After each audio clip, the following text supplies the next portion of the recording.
Hey,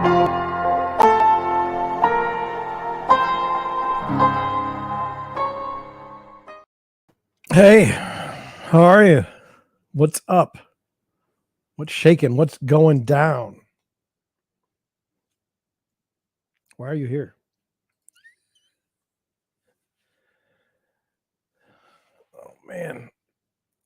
Nice to be able to chat tonight. Thursday, 11/17/2022. We're getting close to Thanksgiving, a time of reflection to be thankful for all that we've been given. Right now there's a smell of mold emanating from the room that has a sewer backup right behind this wall.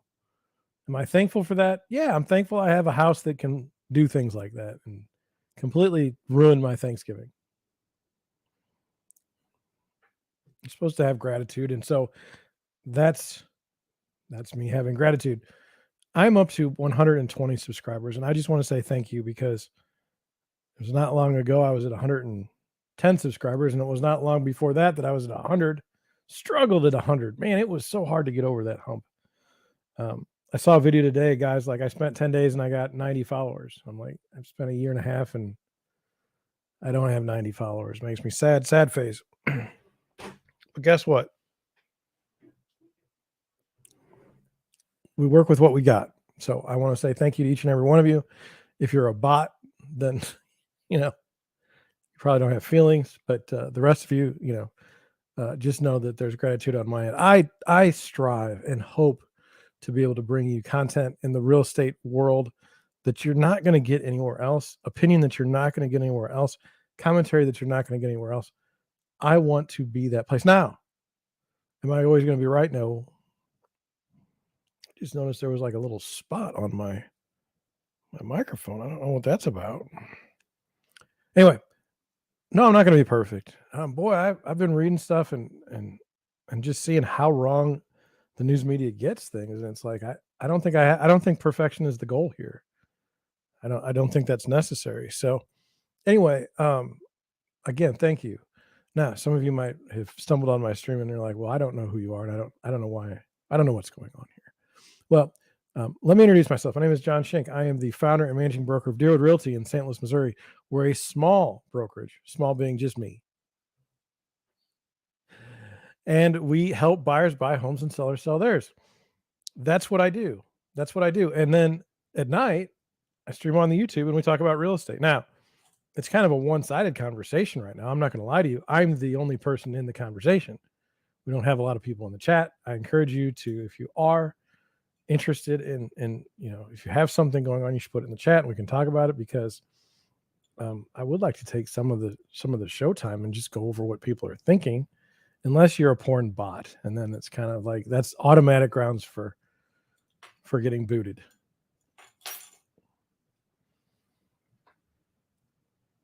I don't know where to start tonight.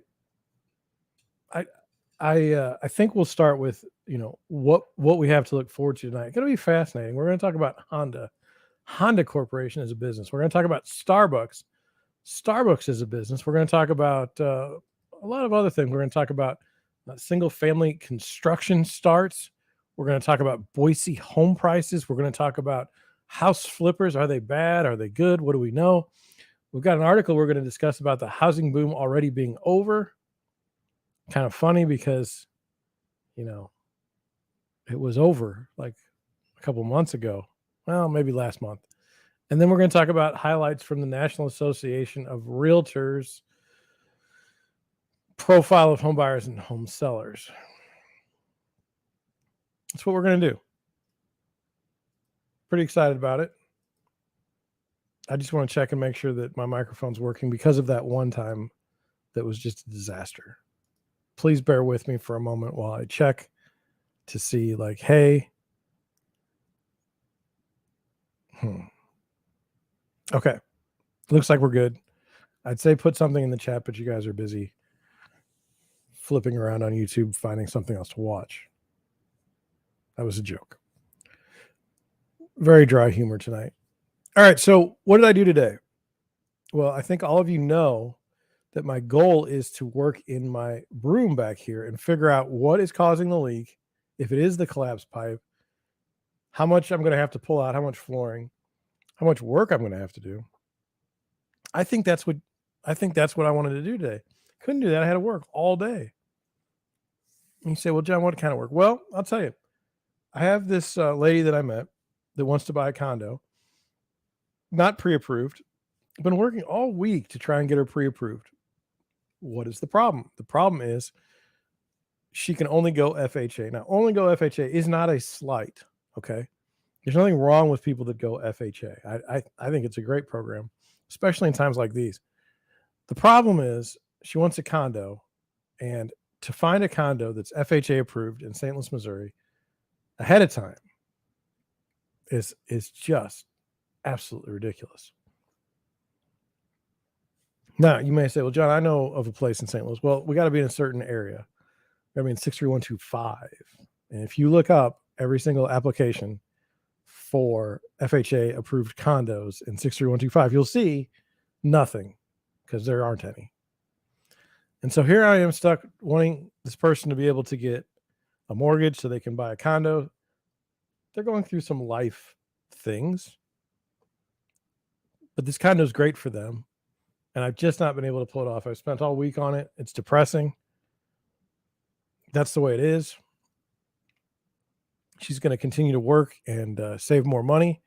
And I think at some point in time, we will be able to buy a condo without FHA approval. And that's okay. That's okay.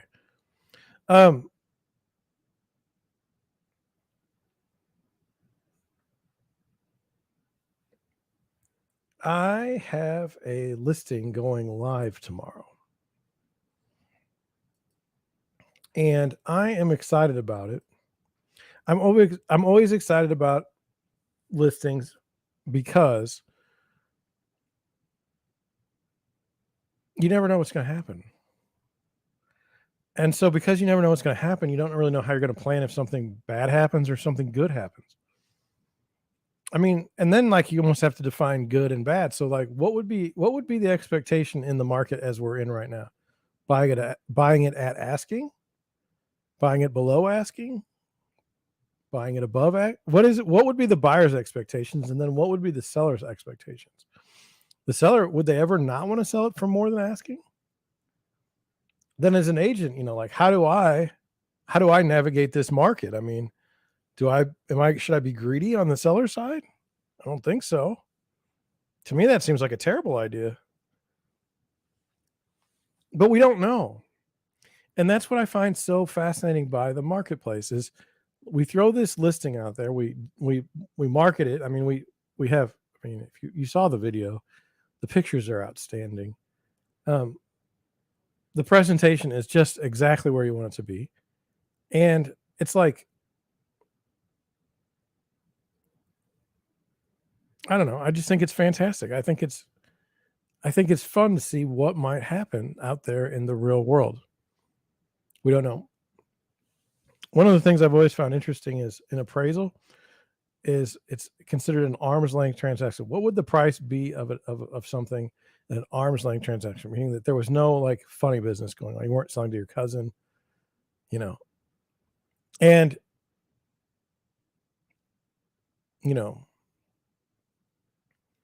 I mean, I was even looking at this one, and I was looking at some places that were putting out values, and the values are all over the place. And I know I feel like I have a pretty good idea what the thing should sell for, but it's just crazy because you never know until you actually put it out there. So tomorrow morning it goes active. We'll find out. Now, I did tell the seller some things, and I want to pass them along to you as well. Number one, in an occupied situation, in an occupied condo, and you do have showings, expect that people are going to root through your stuff. And they say, well, John, you should tell people not to root through their stuff. Look, I understand what you're thinking, but it doesn't work that way. People want to see what's in the closets. People want to see all that stuff. So I told my sellers, don't be surprised if you come home and you're like, somebody else has been in my home. They have.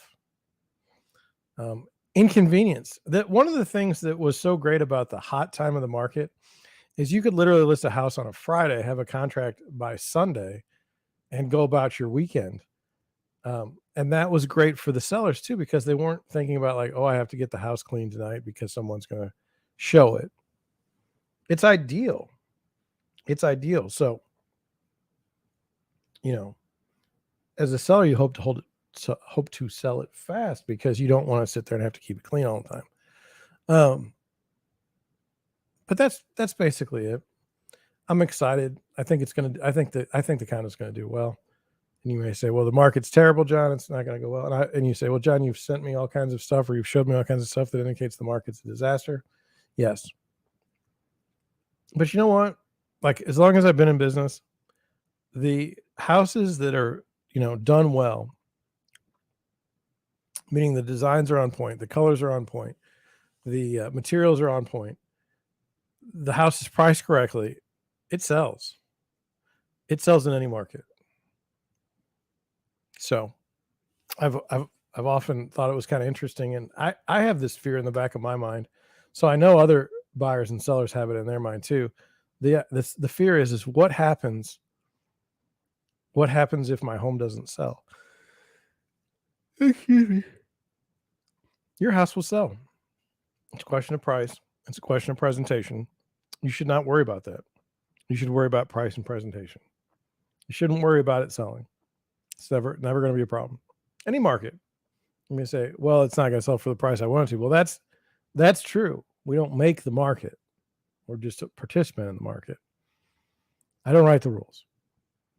So anyway, listing going active tomorrow. And then I'm going to go into another topic that is dear to me, near and dear to me. I'm going to try and get it set up like this. I have made the statement in the past that our lives are not getting measurably better or demonstrably better. In fact, our lives are getting worse. And you say, well, what do you mean by that? I mean, like, as we go on, there seems to be more regulation. There seems to be more of a cancellation of just normal people.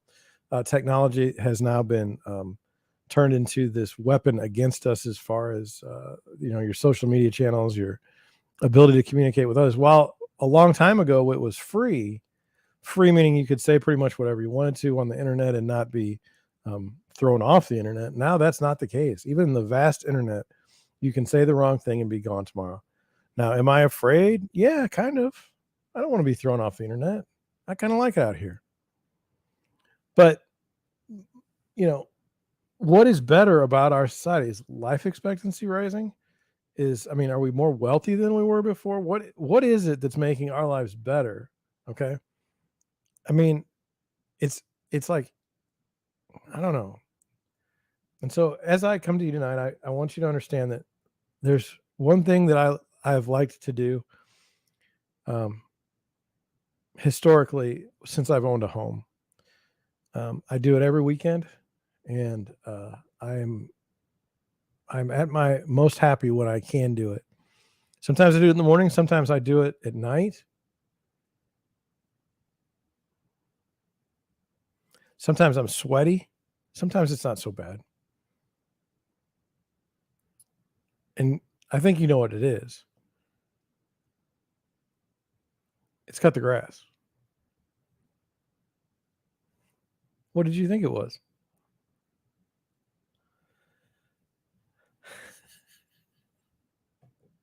I love to cut the grass. I love to cut my grass. I put the mower on setting 2. And then I just go to town. I trim all the stuff ahead of time. I have the blower, all gas all the time, because really, who doesn't like gas mowers? Well, you have to understand, I love to cut the grass. I don't cut it frequently. I cut it once a week.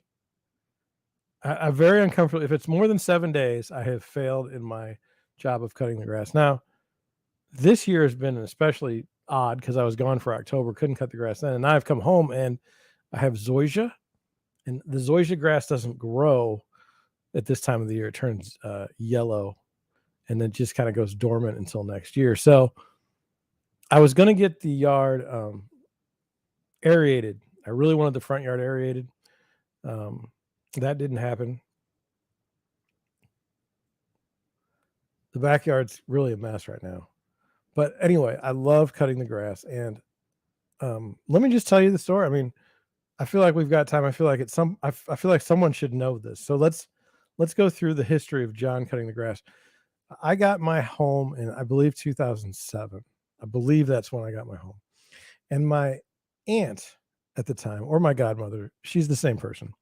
She she had a lawnmower that she didn't use, and it was an Eager lawnmower, or I think an Eager lawnmower. Oh my gosh. Okay.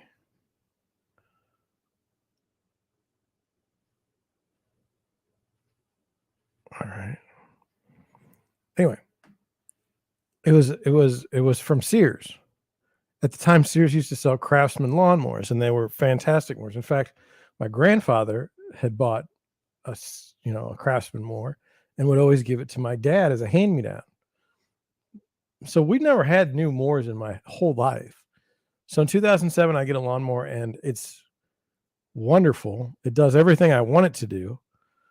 And so I cut the grass for a couple of years, and then I started seeing other people's lawnmowers, and I started seeing other lawns, and at some point in time, I decided that I wanted it to be a stronger engine. So I put on the mower a new motor, and it was like 6.5 horsepower or something. And it was way up from the 4.5 horsepower, but I kept that other motor just in case this new motor blew up. And so the new motor, like I used it, and it was very powerful, but it was slow. The turning was slower. And so whenever the self-propel, it was just kind of like, oh, by the way, I changed the transmission on that lawnmower twice. And so I'd always looked at other people's lawnmowers. I'm not ashamed to admit that I've looked at other people's lawnmowers.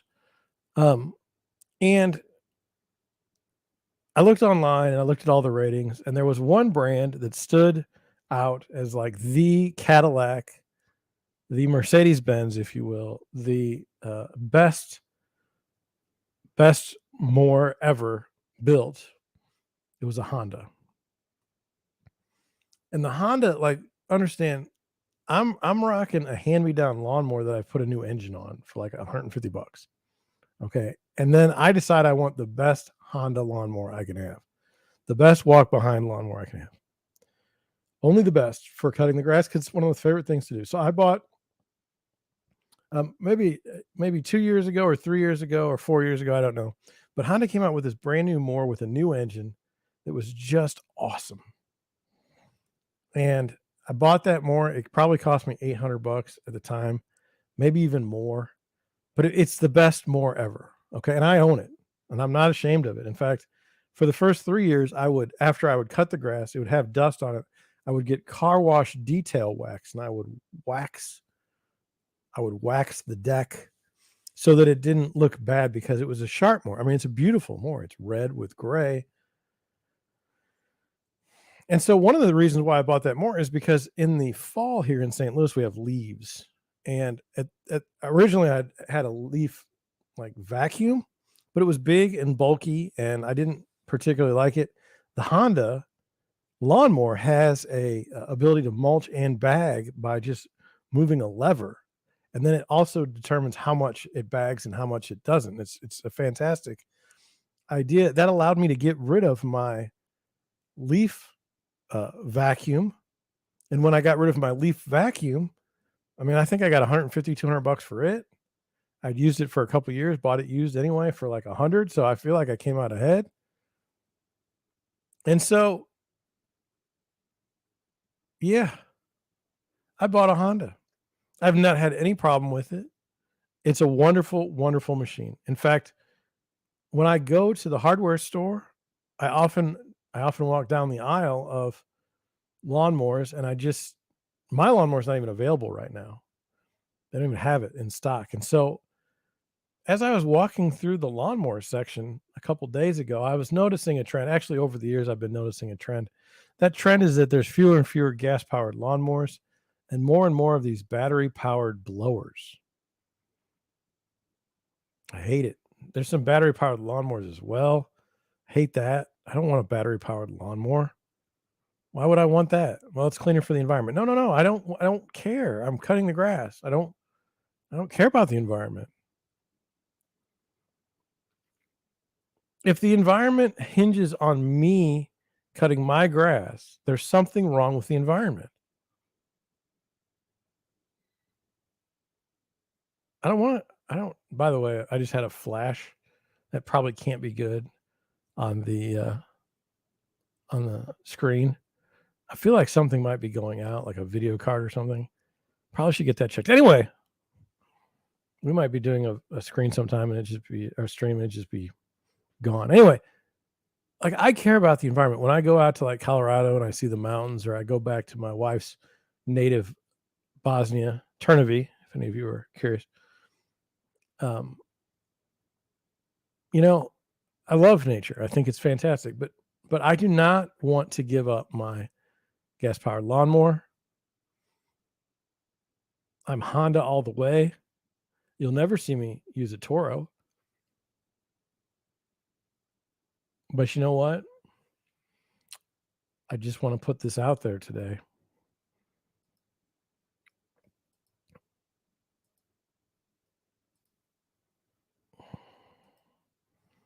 The rumors are true. Honda lawnmower is dead, ending production and sales in the United States by 2023.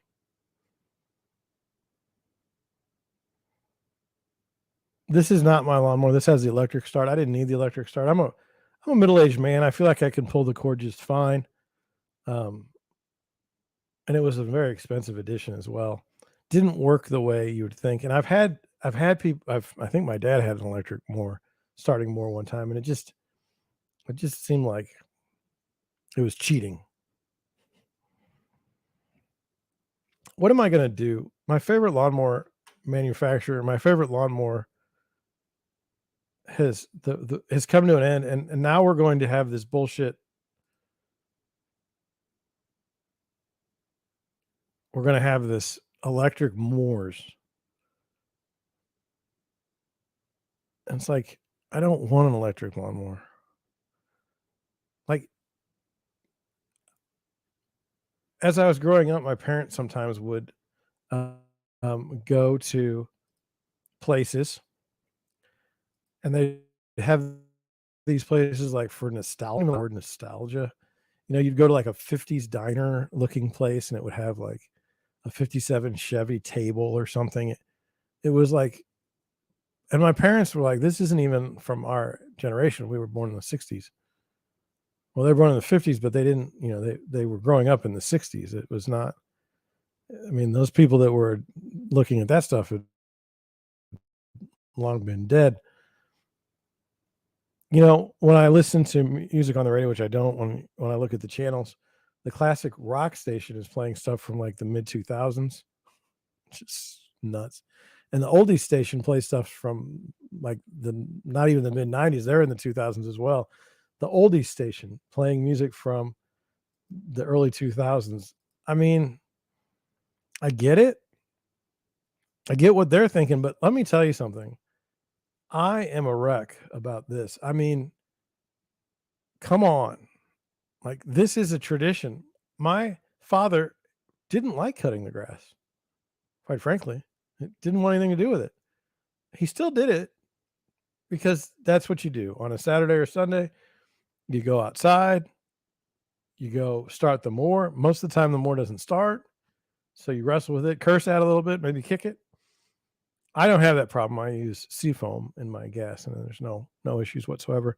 But yeah, this is a killer. This hurts. It hurts me. So let's look at the article and just see what this is about. If you want the reliability, performance, and value of Honda's walk behind lawnmower, now's the time to buy one. If you want the reliability, performance, and value of Honda's walk, yes, they are just wonderful machines. According to a report from a from Rural Lifestyle Dealer covering an internal Honda communication originally published on October 3rd, RLD confirmed that Honda will end lawnmower production at its North Carolina manufacturing facility and will exit the U.S. lawnmower market by September of 2023. Like, you have very little time to get lawnmowers from Honda. The opening paragraph from Honda's Dealer Interactive Network memo reads, the company plans to discontinue production of lawnmowers at its North Carolina manufacturing facility in September 2023 and move all-terrain vehicle production there from its South Carolina facility. The South Carolina facility will solely focus on Honda side-by-side production.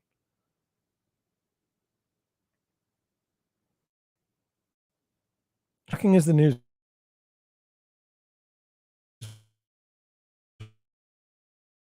was, said, and they confirmed much the same, that the eternal memo was true and the Honda lawnmowers would be dead in the United States by the fall of 2023. Honda did reassure Honda mower product customers outside of the United States that as reassurance within Europe, Honda Motor Europe will produce petrol lawnmowers at our Honda France manufacturing facility and are committed to produce the entire lineup. Can you believe that? Honda cannot do business profitably in the United States. We're absolutely a nation of terrible people. When you can have France producing gas-powered lawnmowers and we're the ones that get rid of ours, the world's gone mad. It says European Honda motor customers, you're going to be okay. As to why Honda is stopping production and sales of its popular mowers, the memo goes on to say, the decision to end lawnmower production is driven by market forces such as stricter environmental regulations, shifting customer preferences, and our focus on growing profitable products in our portfolio. There is nothing wrong with that statement. They should always try to be profitable. Now, stricter environmental regulations. Okay. So we'll go over that in a minute, but shifting consumer preferences, this is something that I think is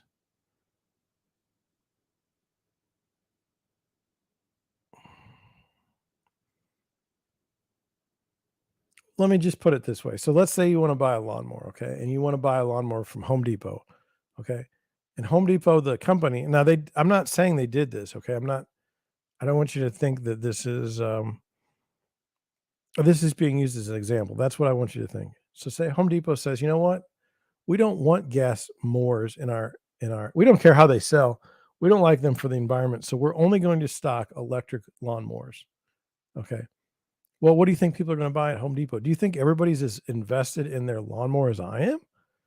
Hell, they don't know anything about lawnmowers. They're just going to buy whatever's on the shelf. If you went all electric for those people, they'd be like, oh, I didn't even know they made gas lawnmowers. It says California, the largest state by both population and GDP, infamously announced earlier this year they're banning the sale of gas-powered lawn equipment by 2024. Now, look, I mean, the idea that you would ban something like a lawnmower, okay, like crime is out of control there. Homelessness is an absolute debacle. And so what are they doing? They're legislating the end of the gasoline lawnmower. They don't have their priorities like together. Now look, and by the way, all of you out there, look, if you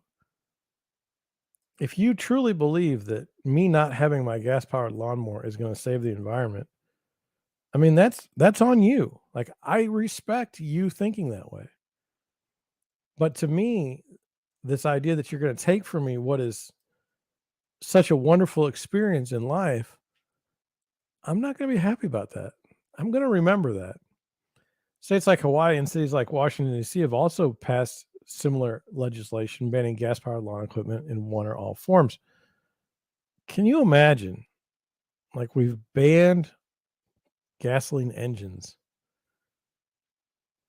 How awful, how authoritarian, how anti-American. According to Industry Select, Honda employees over 700 workers at their North Carolina facility, ranked 9 out of 10 by production workers making more products in the U.S. alone.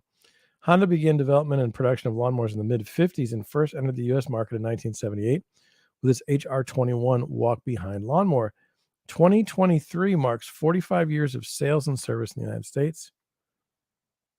It says, while disheartening to learn, there are still plenty of non-Honda mowers for sale to take up the slack. But if you want to buy a new gas-powered Honda mower, your time is running out. It says, while disheartening to learn, there are still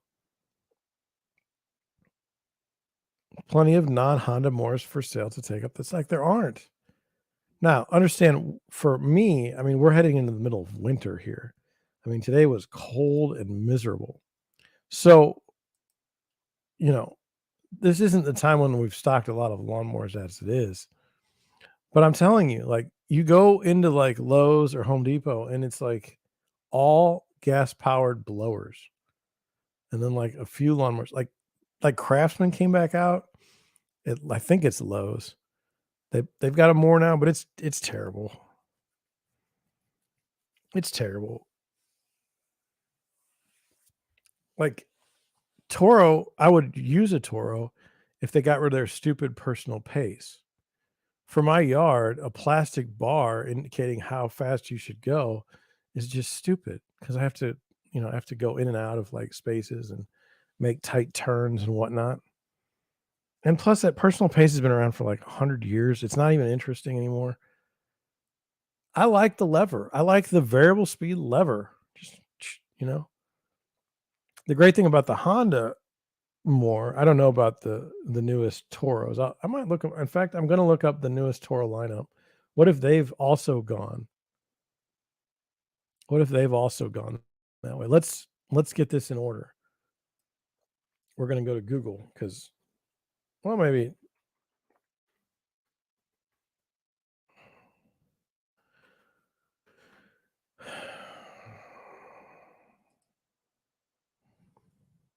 So there, this is what's happening.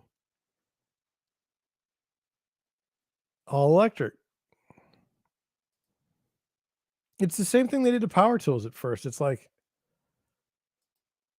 we're just going to go all battery. I don't want to be a battery power tool. Do you know how much longer I can use an electric drill when it's plugged in? Here it is. Recycler series. Here's the battery. Super recycler series. They've got that one. And the recycler series. Let's look over at the super recycler series if we can. We can't. I mean, you only get one more? Are you kidding me? And they're all personal pay, so I'm just toast. Oh, here we go. I'm going to get a super recycler more because that's what I want. Okay, there's 7. All of them are personal pays. Okay? Can't stand it. And then what are they going to do with their engines? What's Honda going to do with its engines? Like the Honda lawnmower engine is just one of the most awesome engines you can have.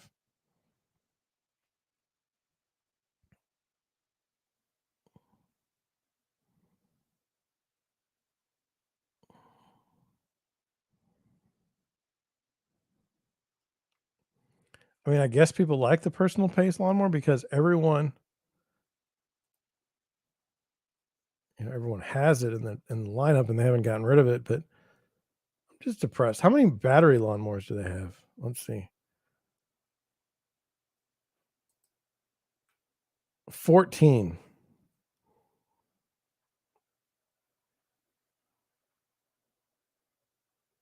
So they do have the MSR. Here's the battery power. $279 for the battery. Now let me tell you something.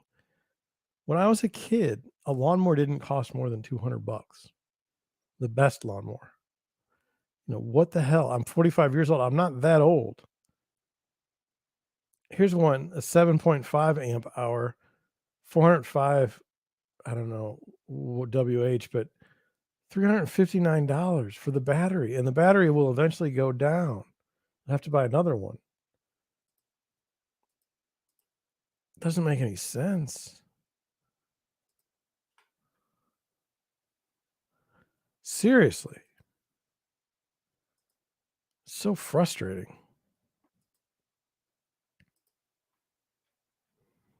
Okay. Well, that's where I'm at. We lost lawnmowers. Sad day. I'm serious. Like, I don't have a lot of things that I enjoy, but I did like cutting grass with my Honda lawnmower. And by the way, if everyone around me goes to electric mowers, I don't care. That's fine. Let them. I will keep my Honda going until I can no longer find parts for it because I maintain my Honda. It gets new oil changes every year, gets a new filter and a new spark plug because I love it.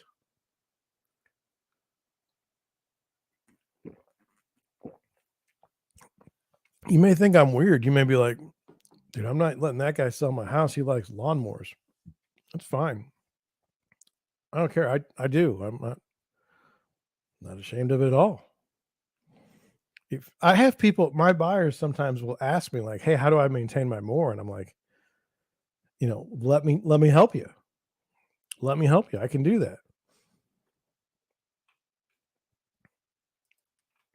We have the Google Trends article. I believe that this is the Trends article, and I put in my notes. Starbucks can't seem to get out of its own way. I loved the idea of Starbucks. I don't like coffee. When they were like, we want to be a refreshment or like a beverage company. We're a beverage company. It's uh, like, do you have a soda? And then I don't want one of those fancy sodas. I just want like a regular soda, like a Coke. So it's always troublesome. My wife loves Starbucks. Oh my God. She's basically keeping them in business by herself. Um, and she asked me, do you want anything? It's like, no, I want a Coke. Dr. Pepper would be nice as well. But something happened to Starbucks. My one of my stepdaughters worked at Starbucks, and I was so proud of her, and I was so proud of the benefits package, and I loved everything about it. But she left there, and she left there in a huff. They were cutting her hours. They were doing all kinds of things that were just jerk moves. She was motivated. She wanted to work there, and she enjoyed her time there. But the way that she was treated, she felt she had to move on. This was when companies they were starting to go union and stuff like that. But I wanted to I wanted to um, I wanted to go over these articles and I wanted to talk about this because I think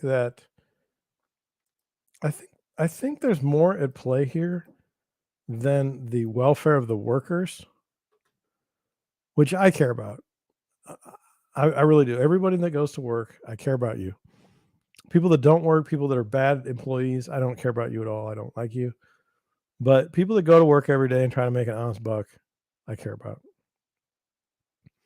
Let's get to the articles on CNBC. Starbucks union to strike at more than 100 locations on Red Cup Day, one of the chain's busiest days of the year. So the union, okay, that owns like not owns that runs like many stores. There's 100 Starbucks locations. They're going to strike. Like, what's that going to do? Like, how does that help? How does that help the company? And is there argument that they're not part of the company? They're on their own?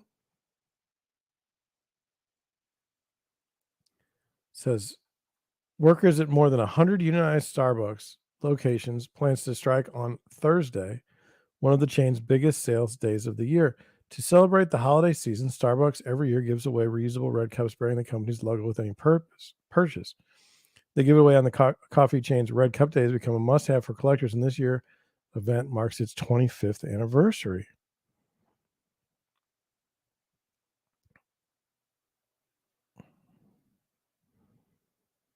On Thursday, organizers of 113 striking locations are planning to protest and distribute a version of the Red Cup featuring the Grinch's hand holding an ornament with the logo of the Starbucks union. The actions are expected to affect store operations for at least part of the day. Like, listen, this is going to come across as kind of harsh. I don't like Starbucks. I just don't. There's nothing. I don't need coffee and a latte and a frappuccino. I don't need any of that crap. Okay. But if I'm going to Starbucks, like my wife says, hey, would you go get Starbucks for me? Okay.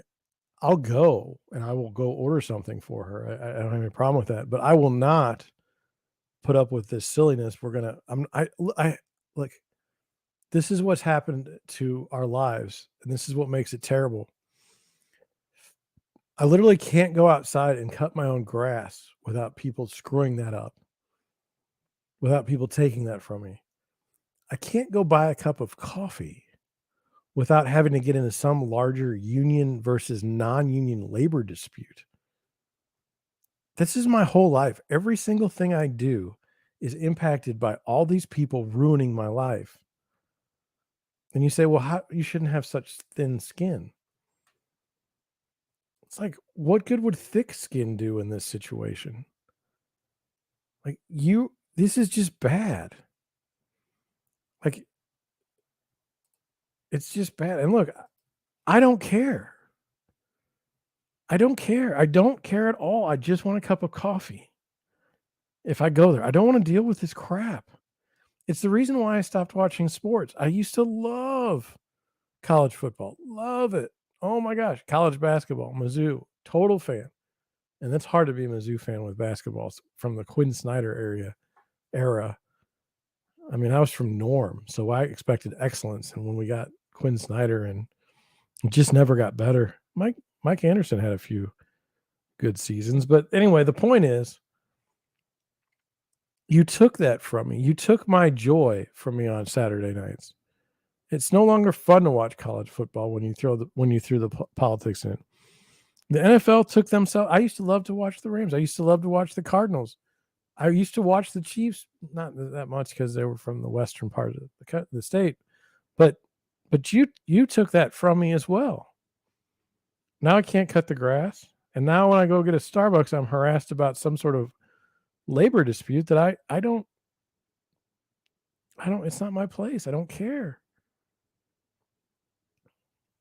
Where did you guys come up with the money since the union's starving so badly? Where did they come up with the money to pay for all these cups?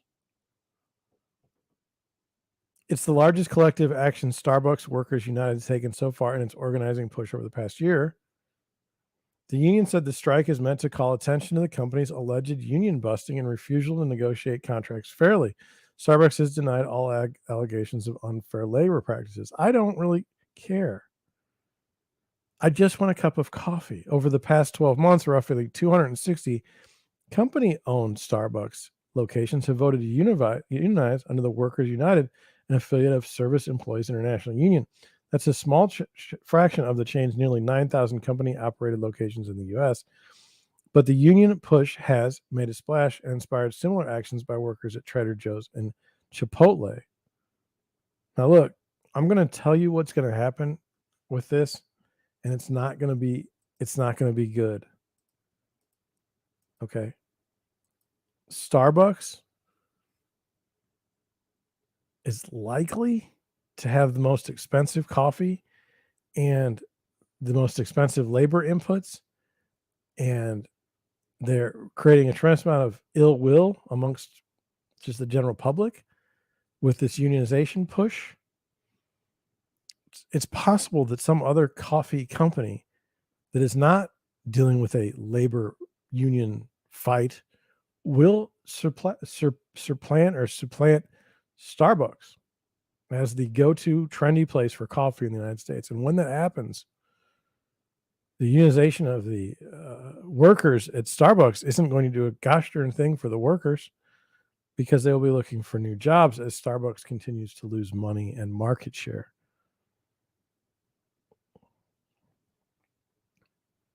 I'm not proud of it. I'm not happy that's the case, but that's kind of the way businesses work. The number of new cafes that have filed for union elections has slowed in the recent months, but if a contract agreement were to occur, it could give the movement a boost. In late September, Starbucks sent letters to more than 200 locations saying that it was ready to start contract negotiations. But Starbucks Workers United contend the company hasn't been bargaining in good faith. Talks between the two sides broke down quickly due to disagreements over whether union members can join the talks via Zoom.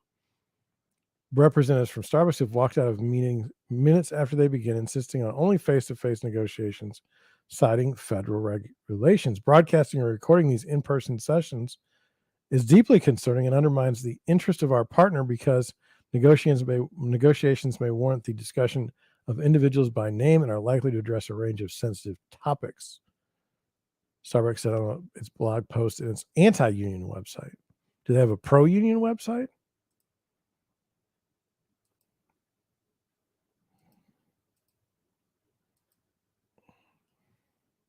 The company has filed 22 complaints tied to negotiations with the National Labor Relations Board. I'm pretty sure that the National Labor Relations Board is 100% in the pocket of the union. On Tuesday, the Federal Labor Board, which is different than the National Labor Relations Board, maybe, I don't know, filed for an injunction asking that a court order the company to stop firing workers nationwide. I mean,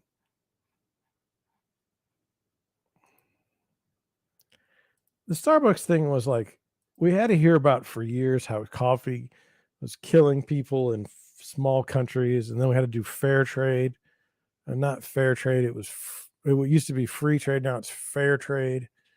And for every 1,000 pounds of coffee we bought, we had to give some villager some more money for school or something. I mean, it was all, and then and then we got to farm in the correct way so as not to hurt the environment. Nothing says America like lecturing the rest of the world on how to produce coffee and then lecturing these third world countries where people's wages are like nothing, and then telling them they have to produce things, a more expensive way. But I wanted to continue with this because Starbucks just can't seem to get out of its own way. Starbucks class action claims coffee contains higher than expected potassium levels. Now, let me just say this. If you were a business owner in the United States, would you even want to conduct business in the United States? I mean, Honda Lawnmowers got sued like for $300 million or something in California. Okay. I mean, Starbucks is getting hit by their employees. They're always in court, always litigating, always fighting. Is it worth it? Is it worth it? What the hell? Higher than expected potassium levels. It says Starbucks. I'm not going to do the overview. I'm just going to continue. It says, let's see if we got this. Starbucks misleadingly represents its French roast ground 100% Arabica coffee, since the project allegedly claims significant greater than expected levels of potassium. A new class action lawsuit alleges plaintiff Christy Brownell claims Starbucks is able to sell the coffee product at a premium price because of the alleged misrepresentations that it contains 100% Arabica coffee. Consumers are misled by the representation on the product is 100% Arabica coffee because it is false, deceptive, and or misleading as a result of added potassium. The Starbucks class action claims potassium in coffee can lead to health risks. The higher than expected potassium levels in the Starbucks coffee product are based on recent reports from laboratory analysis, according to the Starbucks potassium class action. According to the knowledgeable about the coffee production, level is likely intentional because of potassium's recognized use for this purpose. What is the purpose? What is the purpose? To say it's Arabica coffee, but it's not Arabica coffee? Is that the purpose? Brownell argues that added potassium in coffee can present health risks, such as hyperkalemia for coffee drinkers with kidney issues. She accuses Starbucks of fraud and unjust enrichment and of violating the New York General Business Law, multiple state consumer fraud acts, and the Magnuson-Moss Warranty Act. The coffee has too much potassium in it, and now there's a class action suit. Like, listen to me. I know this may sound bad. You think there's too much potassium in the coffee. Okay, just go somewhere else. If you don't want to lecture about union wages at a coffee shop, if you don't want to deal with like too much potassium in your coffee, just go somewhere else.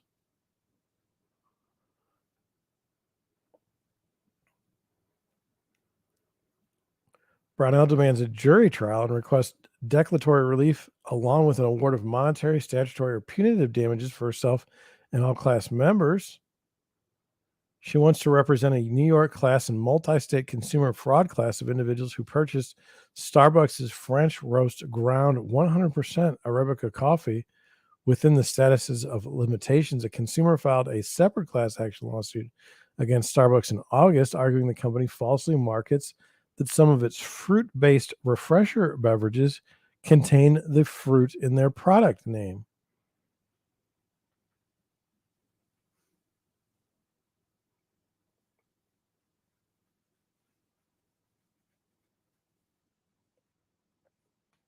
I'm going to tell you something that you may not know about me. I don't like mixed martial arts. I find it off-putting that people get into great athletic shape so they can try to beat the brains out of another competitor. And you say, well, that's not true. Like look back and look at some of these people. Like give me 30 years to see how these people respond that are in the MMA leagues. Tell me that that isn't just ridiculous. Now, do you see me starting a petition about banning MMA? No. Why not? Well, I don't it's not my thing. So I don't watch it. And you say, "Well, what if your kids are enticed to watch it?" And well, then that's up to them too. You say, "Well, they're not old enough to make a decision." I agree. I agree, but you know, we've long passed the idea that your kids aren't being exposed to all kinds of harmful things every day. I mean, it's absolutely a travesty. So we're going to start now with MMA. It's like, I mean, there's so many other worse things going on with children today. But anyway, I don't like it. I'm not going to file a class action suit. I'm not going to demand they unionize. I'm not interested. There's there's nothing that would make me want to do anything with these people. Let them alone.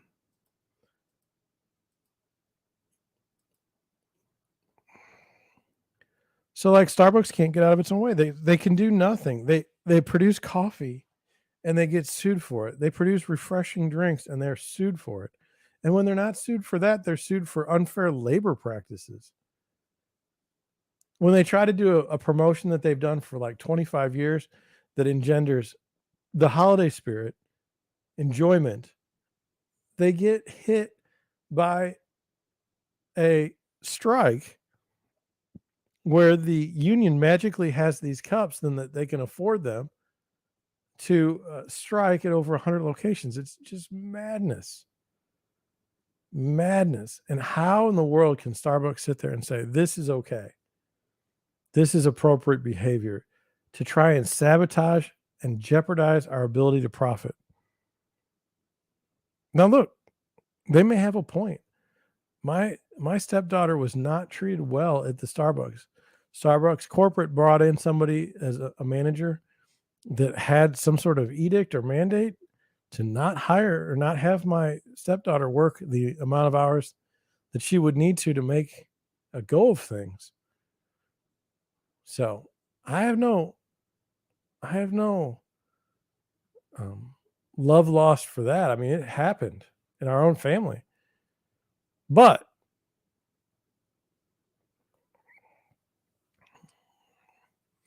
just want my coffee.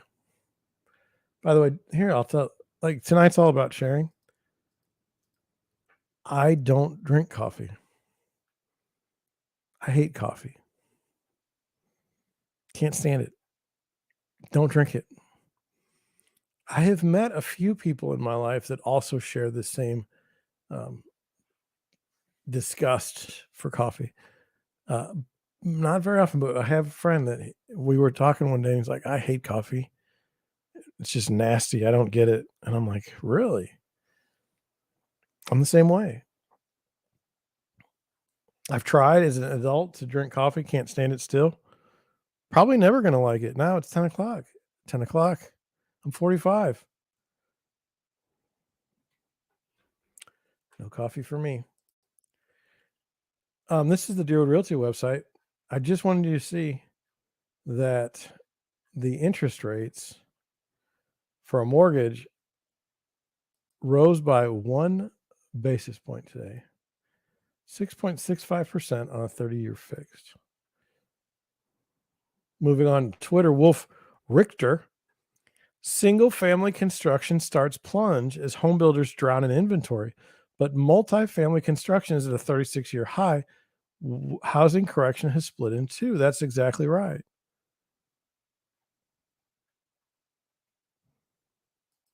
Rick Palacios Jr. update on Boise house price trends through October.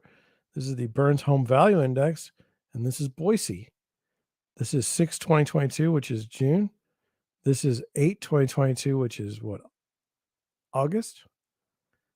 And this is 10/2022, and we're at below. We're at a negative.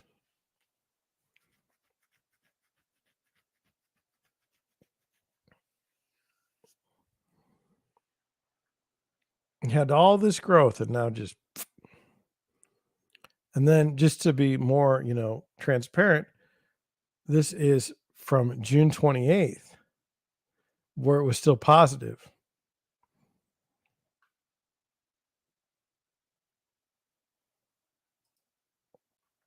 Annie Redicky, there's a lot of house flipping, and the data doesn't include iBuyers who are flippers, whether they admit it or not. And so if I get the chart, if I make it bigger, can you see that? Okay, good. Dallas, Texas, 12.4% of their houses are flipped. Kansas City, 12.1. Fort Worth, Texas, 12.1. This has got the major markets over here. I mean, when 12%, when more than 10% of your homes are by flippers, doesn't seem like that's a good idea.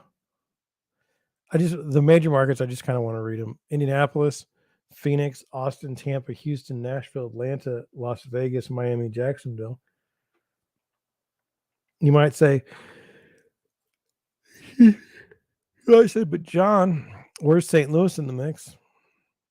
St. Louis is a tough market for a lot of reasons.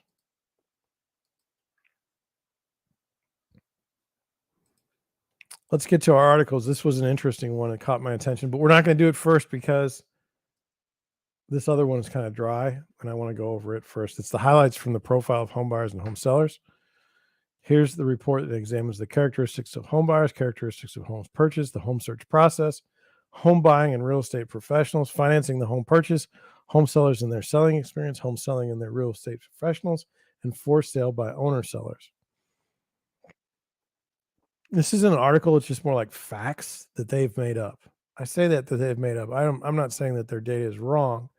I'm saying that they kind of came up with a bunch of facts that are related to housing, and so they produce it. Characteristics of home buyers. First-time home buyers made up 26%, down from last year's 34%. It's the lowest share of first-time home buyers since the data collection began. Why is that? Well, houses are more expensive. People are postponing their first-time home purchase. The typical first-time home buyer was 36 years old this year, rising from 33 last year. The typical repeat buyer age climbed to 59 years. Both are all-time highs. Now, why are you surprised by this? You're not. You're not. Why are you not surprised by this? Because we've been talking about this for months, that the average first-time home buyer's purchase is later in life, and that they're not as big of as the market as they used to be. 61% of buyers were married couples, 17% were single females, 9% were single males, and 10% were unmarried couples. This is the highest shares of unmarried couples recorded. I don't care. Like, that demographic doesn't bother me. I don't care. As a real estate agent, I just want people to buy houses or sell houses. I don't care who they are or what they're about. Other than, are they jerks to work with, or are they nice people to work with? That does matter. It says among first-time buyers, 18% of buyers were unmarried couples and 5% other household compositions, both the highest shares recorded. 14% of home buyers purchased a multi-generational home to take care of aging parents because of children or relatives over the age moving back in the home and cost savings. 88% of buyers were white Caucasian, 8% were Hispanic Latino, 3% were Black African American, 2% were Asian Pacific Islander, and 3% identified as other. The share of white Caucasian buyers and Hispanic Latino buyers both grew this year, while the share of other racial and ethnic groups declined. 91% of recent home buyers identified as heterosexual, 2% is gay or lesbian, and 2% is bisexual, and 5% prefer not to answer. I think I would prefer not to answer. Not that I'm gay or lesbian or a bisexual, but my gosh, I want to buy a house. What does this have to do with me buying a house? 22% of recent home buyers were veterans, and 1% were active duty. Okay, great. 22%, the primary reason for purchasing a home was a desire to own a home of their own. For first-time home buyers, this jumped to 62%. I'm more interested in what wouldn't be a reason. What wouldn't be?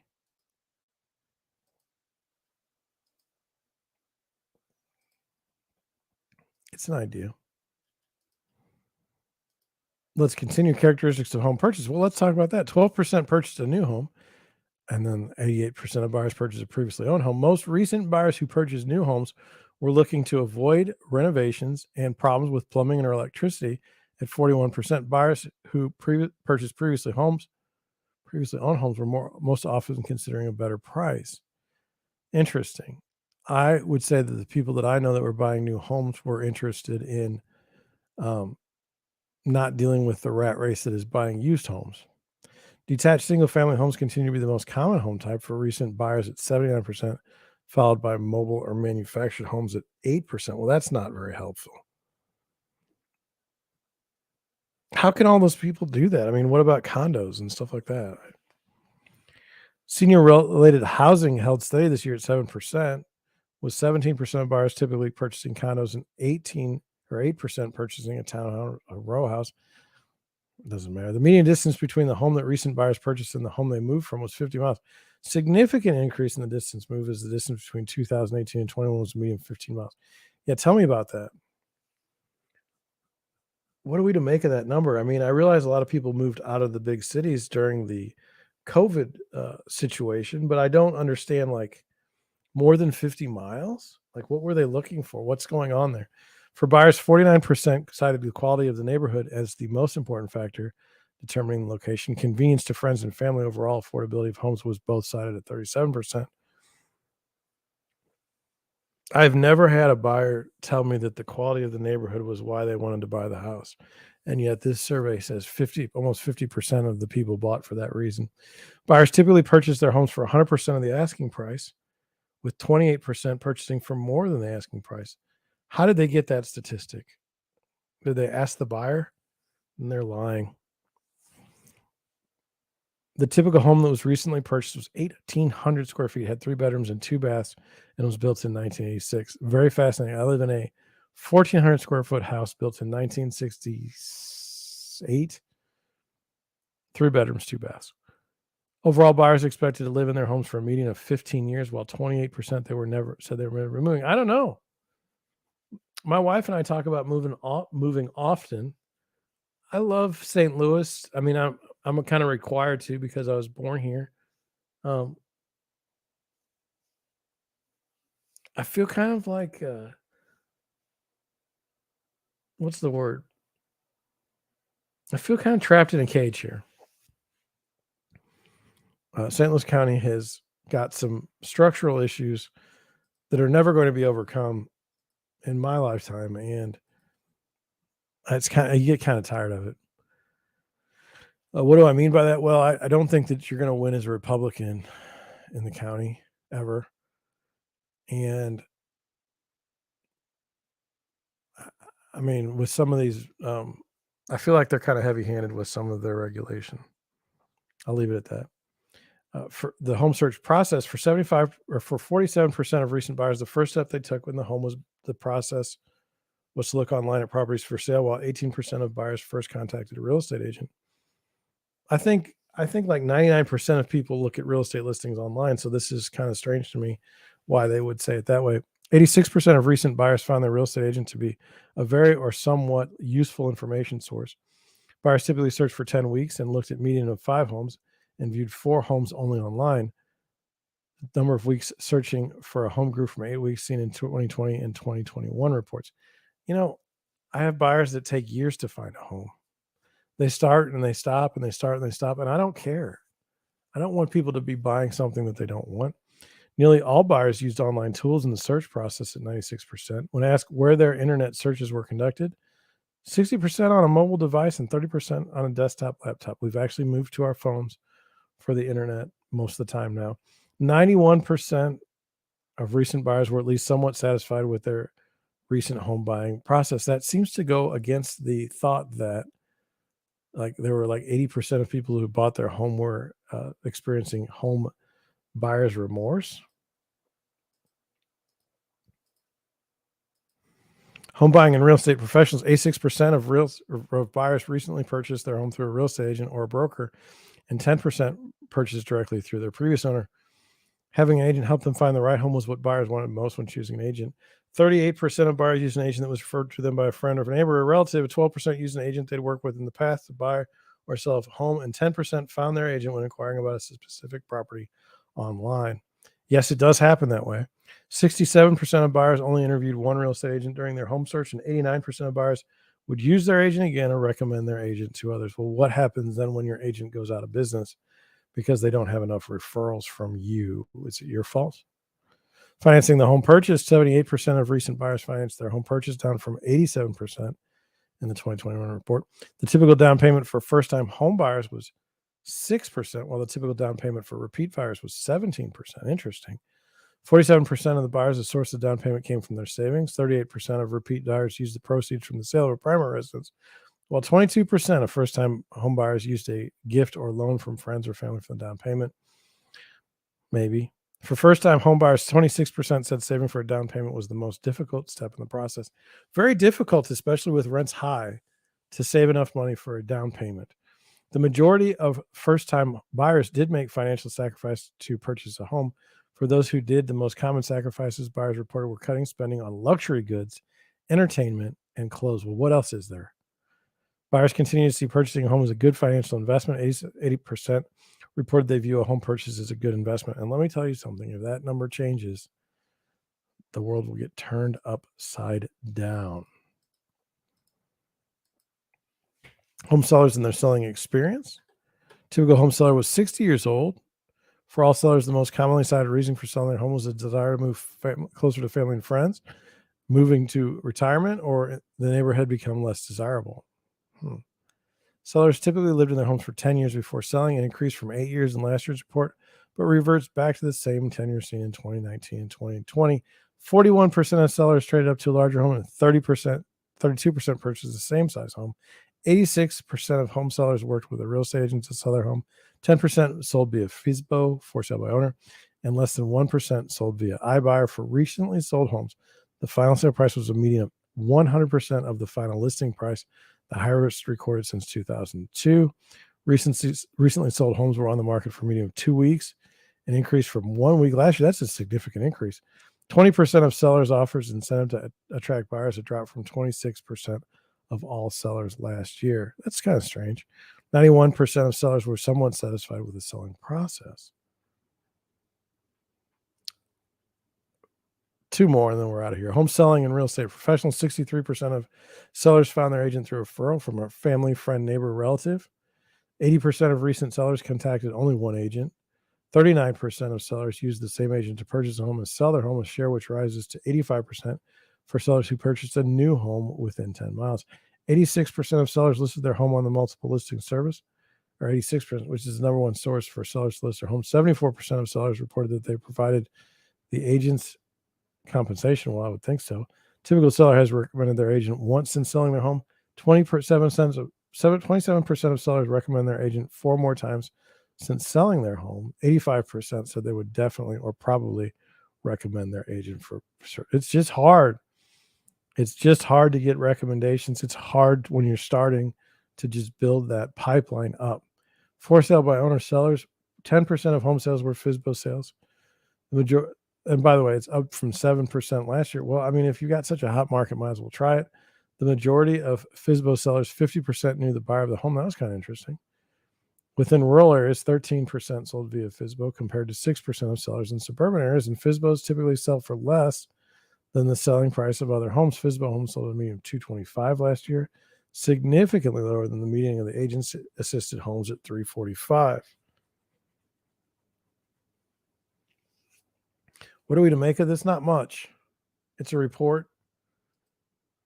Is it going to help me do business? No. Does it confirm things I already believe? Maybe, sometimes. Let's move on. Let me get to the right page. I thought this article was good for the end. We are gonna end on this one. For those of you who are interested. Housing boom is already early. Get ready for higher prices. It says, as mortgage rates have risen this year, the demand for home purchases has fallen. That has spelled trouble for the home construction business. Home builder confidence dropped for the 10th straight month in October. The decline in builder sentiment reflects what economist Ian Shepardson describes as housing in a free fall. So for most of the hit is in sales volume, but prices are falling too, and they have a long way to go. The University of Michigan's index of buying conditions for homes has fallen to the lowest level since 1982. We reported on that earlier this week. Naturally, this has been a sizable drag on the sale of newly constructed home. According to the Census Bureau, new single-family houses sold in the U.S. in September were down by 17% year over year. They were also down by 10.9% from the previous month. Overall, sales of new homes are down 42% from the peak in August of 2020. Nor does it look like construction of multifamily homes is likely to make up for the decline in single-family, although it might stand to reason the decline in demand for purchase housing could lead to more building of rental housing. That doesn't appear to be the case. According to Housing Wire, the historic multifamily housing construction boom is already fading. This is partly due to the fact that rising interest rates are not limited to mortgages for homebuyers, and those same interest rates pushing would-be homebuyers to the sidelines are also hurting multifamily developers. Well, that's very interesting. It's getting more expensive to borrow up and down the food chain in housing, and that's slowing down new construction for both purchase and pre-purchase housing. For anyone concerned about the availability and affordability of housing, this is bad news. The U.S. is currently in the midst of a housing shortage in the sense that builders aren't building enough to keep up with population growth. And now it appears that the short-lived boom in construction that launched in recent years will soon be over.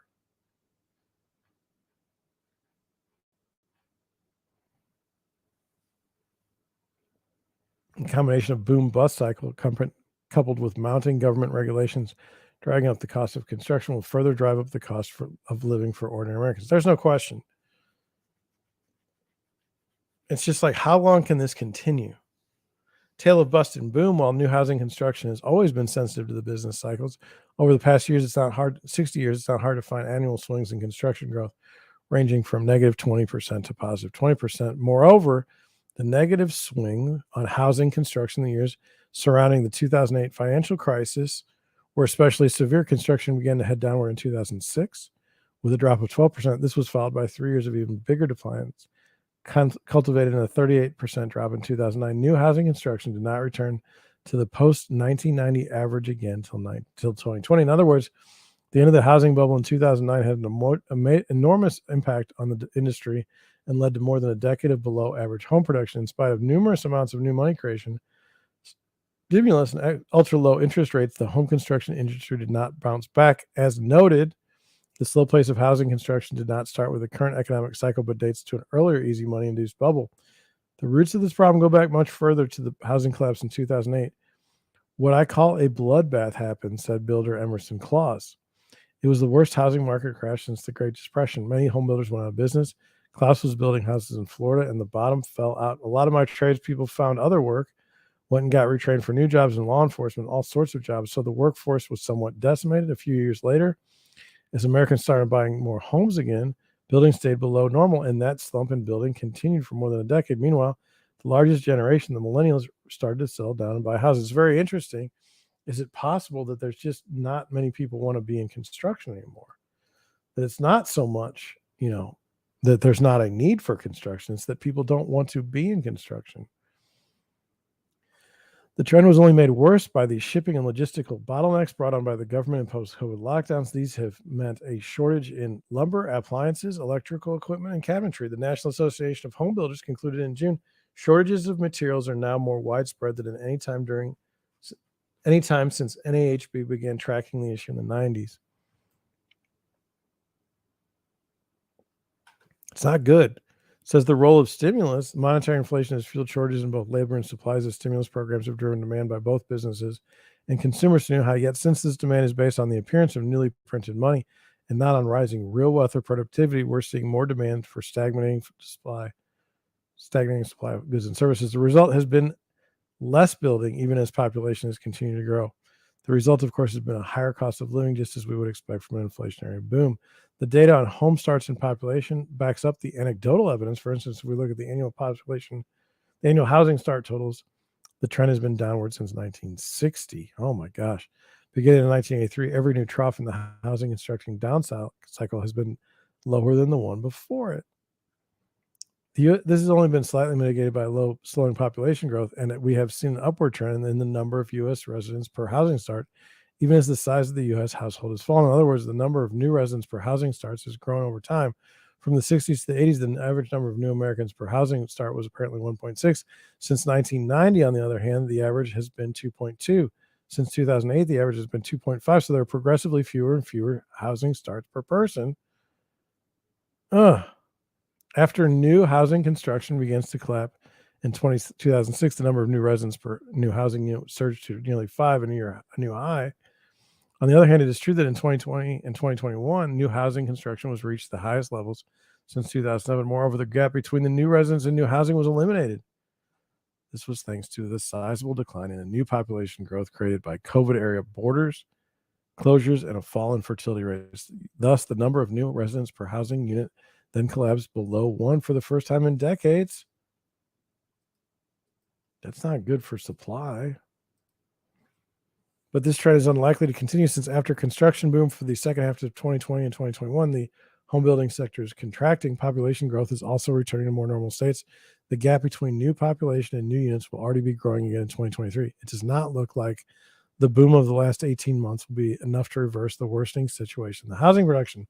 What can be done to reverse the trend? Last month, they explored some ways that state and local regulation has driven up the cost of construction, thus limiting the total number of units produced. Many of these regulations will only continue to push up prices while reducing the affordability for first-time homebuyers. Not good, or maybe it's by design.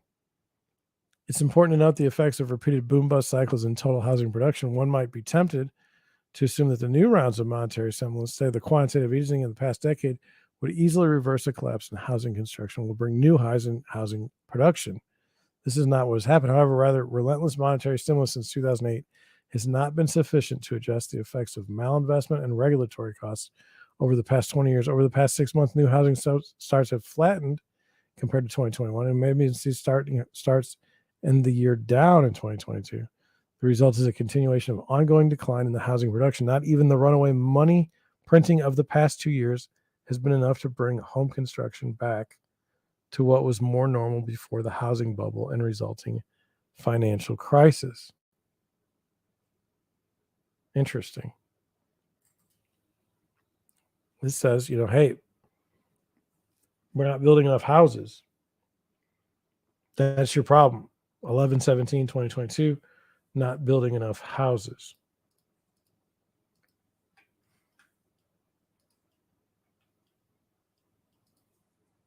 Well, that's where we are tonight. Hope you had a good run. I'm going to head out. I have to do some stuff. I don't even want to. Thank you for watching. Thank you for listening. I will catch you probably tomorrow night.